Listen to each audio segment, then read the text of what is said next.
Hi, I'm Mayor Pat Furey. We know that many of our city resources are missed during this COVID-19 health crisis. So while the library is closed to keep you safe, we're going to bring the books to you with our virtual story time. I hope you enjoy it.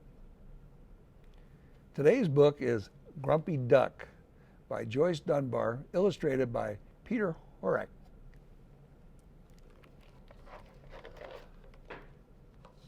Duck was feeling grumpy. The pond was dry, so she couldn't paddle in it. She had no one to play with. A little gray cloud appeared over her head. She waddled over to Dog, who was digging a hole. "I've got no one to play with," she said to Dog. "You can play with me," said Dog, "if you like digging holes." "I don't," grumped Duck. "Digging holes would make my feathers dirty." Dog sighed. The little gray cloud got bigger. Pig was rolling in the mud. "I've got no one to play with," Duck said to Pig. "Come and play with me," said Pig, "in my gloopy puddle." "No thanks," grumbled Duck. "Ducks like water, not gloop." "Oink," honked the pig.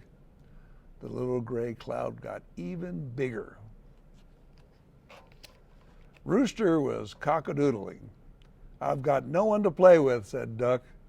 "You can play with me if you like," said Rooster. "We can sing a cock-a-doodle chorus." "I just don't do cock-a-doodling," grumbled Duck. "Squawk," said the Rooster. The little gray cloud got bigger still. Rabbit was hopping around. "I've got no one to play with," said Duck.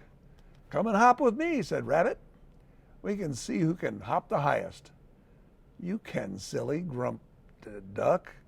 "I'm not silly," said Rabbit. The little gray cloud wasn't little anymore. It was big. Tortoise was dozing in his shell. "I've got no one to play with," said Duck, tapping his shell with her beak. "You can doze with me," said Tortoise. "It's very peaceful." "Boring, more like," grumped Duck. "Tut," tutted Tortoise. Now the gray cloud was huge, really big. "Cheer up, Duck," said Goat, who was busy eating the washing on the line. "I've got no one to play with," said Duck. "Share a snack with me," said Goat. "Here's a tasty t-shirt."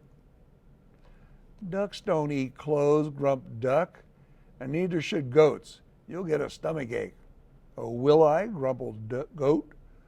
Now the great gray cloud was ginormous. It was a great gray blob hanging low overhead, so now all the animals were getting grumpy.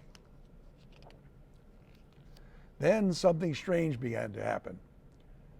The great gray cloud turned blue and purple and yellow until it was black. Wow.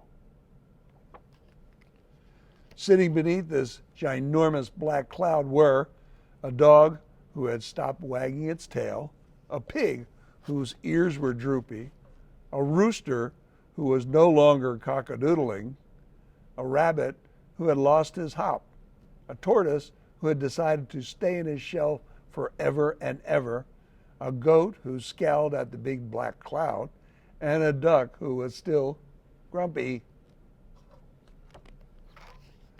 What sort of cloud was it? Was it a gloom cloud or a mood cloud? Could it be? Was it a grumpy duck cloud? Would it blot out the sun forever? Could it burst? Yes. Suddenly there were splat, plop, plink, plitter, plat, dribble. It was raining. Millions of big, shiny, wet, splashy raindrops. Millions. Duck spread her wings wide open. She splished and splashed and sploshed. Duck wasn't grumpy anymore. "I'm waddling in the rain. Quack, quack," she sang. "Woof, woof, oink, oink, bleat, quack, quack, slurp, slurp, hip hop, cock-a-doodle-doo." One by one they all joined in. "I'm plopping in the rain, oink, oink. I'm barking in the rain, woof, woof. I'm cockadoodling in the rain. I'm hopping so high, hip hop. I'm drinking up the rain, slurp, slurp. What a glorious feeling, bleated Goat. We're happy again, just waddling and paddling by the pond. They all sang in chorus. And where was the big black cloud? Gone. In its place was a bright, shining rainbow. What a great picture. The end. What a great story.